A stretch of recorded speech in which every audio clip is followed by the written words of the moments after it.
Welcome, people. Thanks for watching. I apologize that it took so long to get this number 5. We are now in the top 5 of this massive list. Sorry it took so long to get out. Work was crazy. Summer school, teaching summer school, never all that much fun. But it was fun. A lot of my friends are getting COVID again, even though they've been vaccinated. So we've had a couple scares here and sort of kind of locked down a little bit. Plus, it's like super hot in Texas, and it's kind of hard to do anything other but than sit in an air-conditioned room and try not to die. We do not have central air in this really, really old house. And also, on a completely unrelated side note, I went to see King Crimson, my first full-blown live concert since the pandemic. They were friggin' amazing. The same lineup they've had now for about 6 years. 3 drummers in the front of the stage. Fripp, the guitar player guy, sorry if I forget his name, Levin on bass, and then Collins on saxophone. Absolutely amazing. And the star list was just bam, mind-blowing. But anyways, I'm back. Don't have summer school this week. It's raining outside, so I can do this during the day, and it's not that hot. But here we go. The big moment. We're into the top 5. On to number 5. What's up, people? My name is Shaggy, the opinionated hippie, currently ranking and reviewing every single Frank Zappa album released after he passed away in December of 1993. And out of the 55 I have included, I'll do a little extra video of the others I did not include when I'm done with this list. We are on number 5, Chicago 78. This is a 2-disc set released back in 2016, right around Halloween, of course. And it is a complete show from Chicago, September 29th, The Late Show, 1978. A complete show, like no alternate guitar solos, no, like, they didn't have to go. I mean, there are other releases which are complete shows, which they had to like track down bootlegs to fill in like missing gaps in the tape. There are no weird sonic anomalies or things that had to be done. It's just a complete show. I am in the process of ranking like all of my favorite tours. I think the deeper you get into Frank, the more you start to think of his work in terms of like who was in his band, what was the tour like. You have the 1988 band, the 84 band, the 81, 82 band, etc., etc. This is, I would say, probably one of my top 5 tours. It's definitely in the top 10. Even though as I get into this, you'll find out the set lists were things I didn't all, particularly like. A lot of songs that I think I've complained about in other videos are performed by this band. But this band does these songs better than any other band. And if I had to listen to a version of these songs, it would be by this band. This band has an aggression, an energy, an attack attitude, a mentality that seems different than almost any other Frank band. And I think it completely is because of who the musicians are in this band and sort of their journey with Frank. Been listening to a lot of Halloween 77 lately in anticipation of that review. And that band was a bunch of young bucks, lots of good energy, really positive, really funky, shamelessly groovy and amazing. This band has a much more, has energy, but it's so much more in your face and confrontational and just like, we're going to go get this stuff and attack it. At least that's the sense I get from these songs. This is who is in the band. Of course, you got Frank Zappa. 3 holdovers from the previous tour. Tommy Mars on keyboards and vocals. Peter Wolf on keyboards. And Ed Mann on percussion. So they're the holdovers. The rhythm section has changed. You now have Vinny Colaiuta on drums. And Vinny is, I think, easily the most manic, all over the place, crazy drummer I think Frank ever had. And he attacks that snare drum in some of these songs, just like, not like he's like Keith Moon trying to destroy his drum kit, but like he's trying to push these drums to their limit without breaking them, because that's what he is doing as a drummer, pushing himself to the limit without breaking himself.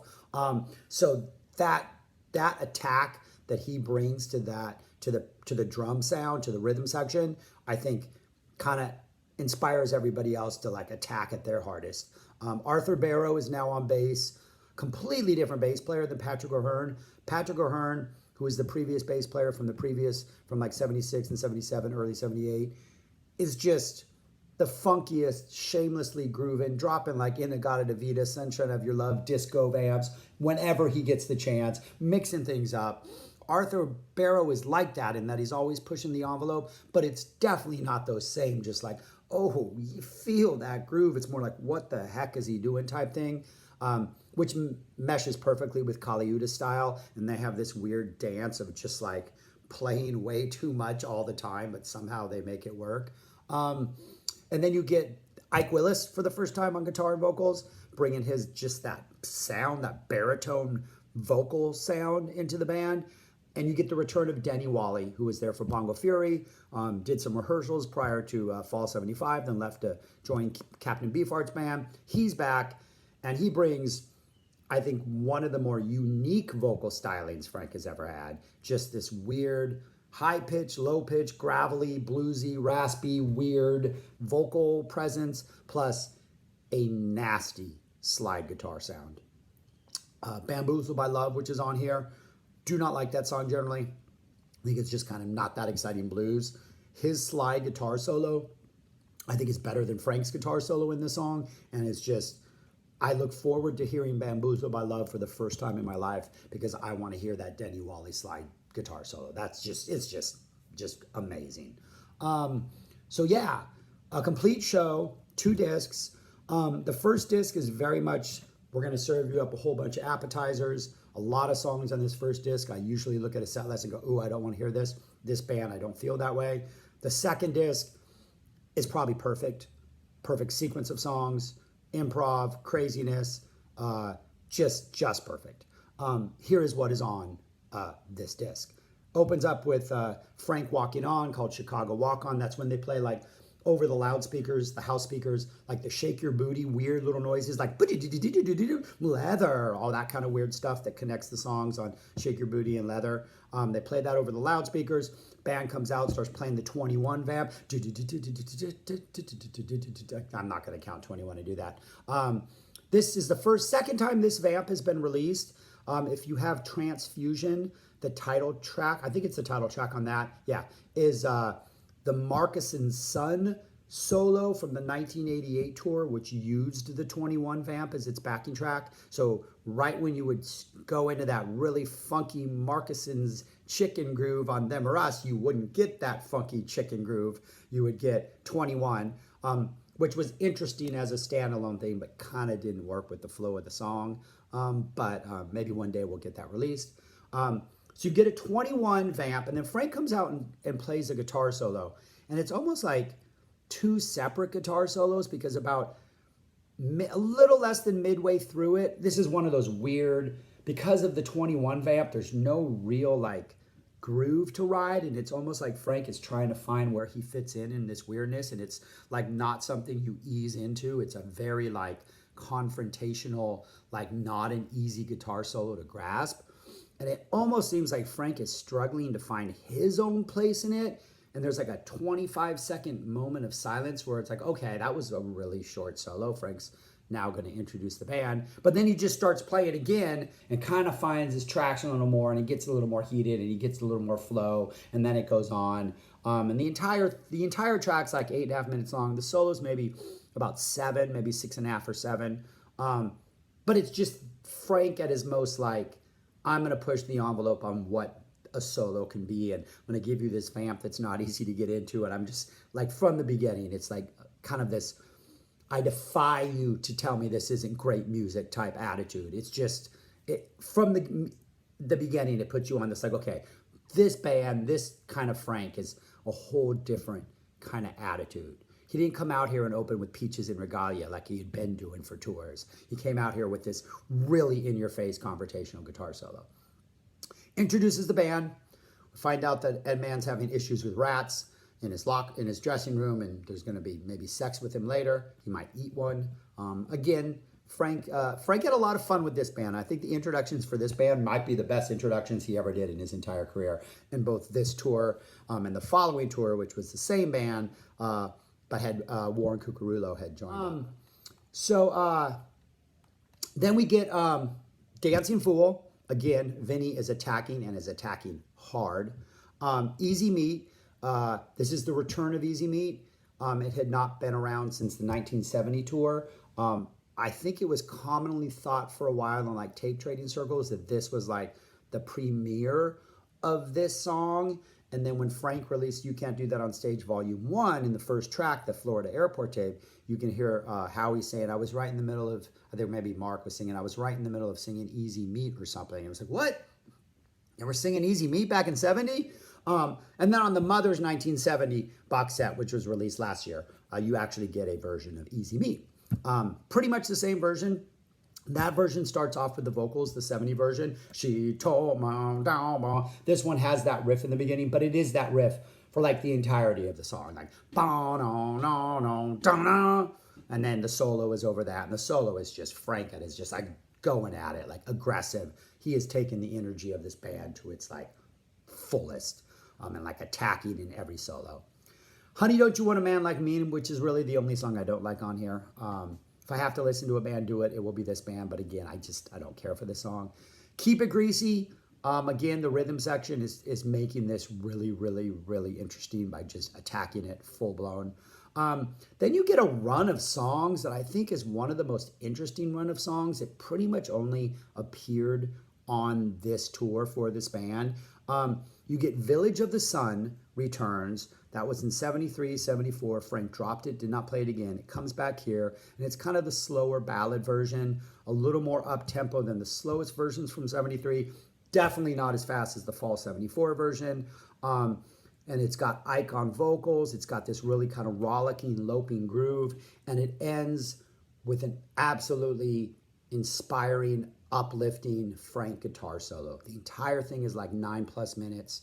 When I do I'm going to put together 2 compilation spotless sort of sets of like the highlights from these 55 shows. This is the track that's going on here from this release to represent this, because this is just, I think, one of the most special things Frank has ever done. Like, to have heard like the 88 band doing something like this with the horns, I think would have been just magical. But this is easily a highlight of like the entire 55 releases. That's followed by a standalone, The Meek Shall Inherit Nothing, meaning it's not in that like run of You Are What You Is songs. I think it works much better as a standalone track, especially between Village of the Sun and the Bamboozled that follows. It's a nice little interlude with some really nice slide guitar by Danny Wally. It's just like a ballad right in the middle of a Frank show. You get to relax. Bamboozled by Love Follows, pretty much the same song, but I think highlighted by Denny Wally's just nasty. Denny Wally's slide completely makes this song. And then the first disc closes out with Cyborg, which is just, again, you got this random sort of song, which will eventually always be associated with Joe's Garage, at least in my mind. And here you get a nice 4.5-minute Cyborg with a really nice Peter Wolf keyboard solo. Just a nice little reggae groove right in the middle of this. Kind of serves the same purpose that Lucille would serve in like 84. We're just going to slow down and enjoy ourselves, let some people sing, nice little keyboard solo. So really, really great vibe to it. That's the end of the first disc. And then the madness starts. And I'm going to take a quick break, because even though it's raining outside and the temperatures drop, it's still really hot in here and I need to cool down. So I'm going to take a break, but you aren't going to realize it, because now we're on to side 2. Oh, and one more thing about Village of the Sun. The vibe of Village of the Sun reminds me, and it's interesting that it's Village of the Sun, reminds me of Weezer's Island in the Sun. It just has that like, all right, I'm like chilling out. It's my vacation. I'm having a good time. This is good. Frank closes out with a solo that just kind of like prolongs the sort of ride around the island or the walk down the beach or whatever. Yeah, just an amazing vibe, to go back to that. Disc 2 opens up with Little House I Used to Live In. This is Ian Underwood's piano intro, transcribed for the entire band. One of the most beautiful things Frank has ever done. I think the Wolf-Mars keyboard combination just was made for this.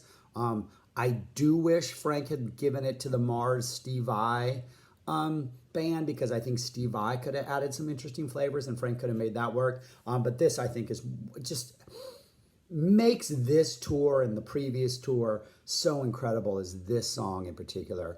It's followed by keyboard solos, some the keyboardists get time to solo. Ed Mann sometimes gets time to solo. There's a Vinnie Colaiuta drum solo in this. On the previous tour, this is where Shake Your Booty Tango would pop up.